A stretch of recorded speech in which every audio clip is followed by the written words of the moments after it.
mwongeye kwirirwa inshuti bakunzi ba Papa Muti, ndagira ngo bamenyeshe ko uyu munsi turi ku cyumweru, mbifurize kugira impera z'icyumweru cyiza, impera z'umunsi mwiza, mbifurize no kuzatangira icyumweru mwese muhumeka amahoro. Ariko mbere ya byose ndabashuhuje, mumeze neza? Ngira ngo maze iminsi mbahereza amakuru meza aryoshye, kandi mbashimira ko mukomeje kudutega amatwi no kutureba, mbashishikariza no gukora subscribe, no gukora like, no gukora share, kugira ngo izi nkuru zigere ku bantu bose aho baherereye ku isi yose. Uyu munsi rero inkuru mbazaniye ntabwo itandukanye cyane na za zindi, gusa yo navuga ko irenze, ariko ikirenze icyiza muri byo ni inkuru ntago ndi buvuge ngo irababaje, sindi buvuge ngo irashimishije, gusa ibibera muri sinema nyine nibyo ndi bugarukeho. Kumwe baba bakina sinema n'ubundi aba ari sinema ni sinema. Uyu munsi muri iki cyumweru umuntu wadukiniye sinema ni umugabo bita Ndimbati. Ku batamuzi, uyu mugabo yitwa Mustafa, ni umuyisilamu. Uyu mugabo Mustafa ni umukinnyi wa filime. Mbere y'uko aza muri sinema yari umushoferi wa zino modoka zikrosinga Uganda, cross country, zino Ipsam ziba ziri Nyabugogo. Ushaka kujya Kabare muraza mukiteranya mukayifata. Ngira ngo babishyuza 3,500 kuri buri muntu bajyanye Kabare. Nako kazi uyu mugabo yakoraga. Uyu mugabo yaje kwactinga, ngemuzi yaje kuba manager wa Just Family. Mbahe ukuri k'uyu mugabo bita Mustafa usigaye yitwa Ndimbati. Uyu yaje kuba manager wa Just Family. Uyu mugabo akiri manager wa Just Family, ubwo nta hantu na hamwe yayikuye, nta naho yayigejeje. Uyu mugabo nyuma yo kuba manager wa Just Family yatinze bwa mbere mu ndirimbo y'umuhanzi nyarwanda bita Edu Softman, indirimbo yitwa My Love. Uyu mugabo indirimbo ngira ngo mwarayibonye, mwaranayikunze, yaje kwamamara. Umugabo indirimbo bimugize umwacteur, hahandi n'abantu batangiye kumubona ko ashoboye, aza kwactinga muri filime ya mbere, arakomeza. Nyuma yo gukomeza muri izo filime, uyu Ndimbati yaje kongera kugaragara mu ndirimbo ya King James, birakomeza. Uyu Ndimbati yajya muri filime y'uruhererekane bita Stimed, akina mu zindi nyinshi, aho noneho uwitwa Sebuni Tegeka Garasiane yaje gukoraga filime k'agaseri gaca kuri YouTube channel bita Papa Sava, amukoreraho karakteri nziza imubereye, amwita Ndimbatiriza kuba Ndimbati. Ndimbati rirafata, aba Ndimbati wa wundi muhura mu nzira izina Mustafa ukaryibagirwa, ni n'andi mafilime yose yakinnye ukayibagirwa, ukavuga uti dore Ndimbati rero yaje kuba Ndimbati, arakomeza akina amafilime, baractinga. Ariko kuri uyu munsi muri iki cyumweru yakoze agashya, ntekereza ko kagiye kumujyana mu nkiko. Ariko washyutswe, ariko Mustafa nk'ukora agapira ture, ntabwo washyutswe Mustafa, ndetse ko ryasa yewe we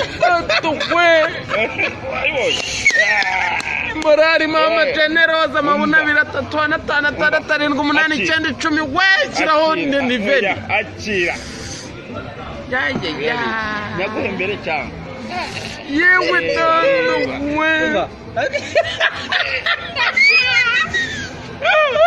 ako wasanga buri iryo hirya rifite ikibazo, sabwa ririmo buri.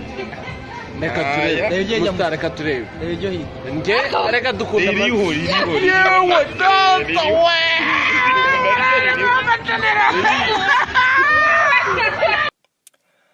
Ariko hari ikintu bita harassment, birahanwa. Kudahereza umuntu agaciro, noneho kudahereza umwana w'umukobwa agaciro, biragaragara ko ari muto. bari kumufata bakamwambura ubusa bakamuvugiraho amagambo. Nimba yari agiye no kugura ndimbati wagura ariko ukagura mu kinyabupfura. Ndimbati ukagura urabona uragiye ufashe ukuriyemo ku gasozi wanakameye. Ndimbati ntago ari sawa. Ndimbati yabahoye ngiye byandenze. Urabona bari kumufata bari kumuvugiraho amagambo nyine, nimba bari kumukiniraho sinzi ibintu, nimba ari filime bari gukina. Ariko hari umuntu tujya tuvugana tuganira kambwira ati abakinnyi ba filime mwe ntimubazi, n'ubuzima bwabo bwose ni filime. Fata nk'urugero kuri Njuga, ufata urugero kuri uyu Asia, bose bari muri filime. Urasanga Njuga akakubwira ati Asia ni indaya, Asia aricuruza, Asia urabona Asia yabaye Asia kwa Njuga, ati n'ikimenyimenyi Asia kugira ngo umenye ko yicuruza reba kuri Instagram yiwe ari kumwe na ba Rayvanny bagiye Tanzania kwigurisha.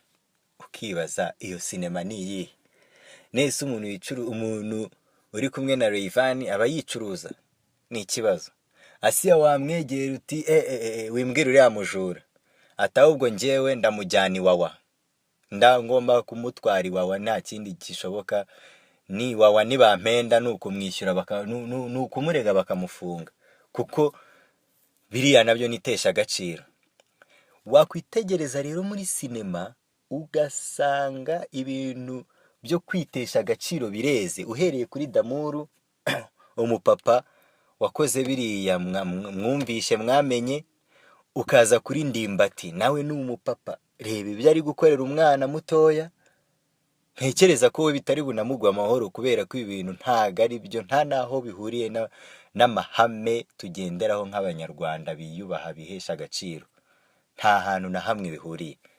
None ukongera ukibaza ese muri sinema ni ukubera iki ahoraho zirasaga? Ni ukubera iki? Ukibaza se babura umuntu bahwitura, ubuyobozi bwabo burajenjetse, nta kintu na kimwe bubayoboraho bubagiraho inama. Ese bazabajyane mu itorero?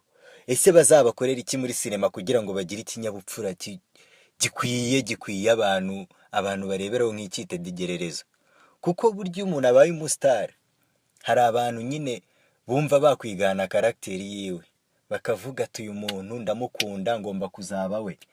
Ngaho ibaze rero umwana ushaka kuzaba Ndimbati, uhuye ni ugukura yambura abantu, we ntago yakuramo ibere gusa, yakuramo n'ipantaro noneho muhuye mu nzira no mu nzira.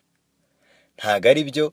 Abantu ibintu bya filime bireba batubabarire, nimba ari itorero bari basabire babajyane mu itorero, kandi bajye nko muri mwe rya mbere abanyeshuri bagiyemo muri 2009 ngira ngo aba ari byo babajyanamo, baviringite bamenye indangagaciro na kirazira, bumve ko gufata umuntu ukamushyira ku karubanda, uwo ni Njuga ndi kubwira, kavuga umuntu ni indaya, nta fact ufite ifatika, ntago ari sawa.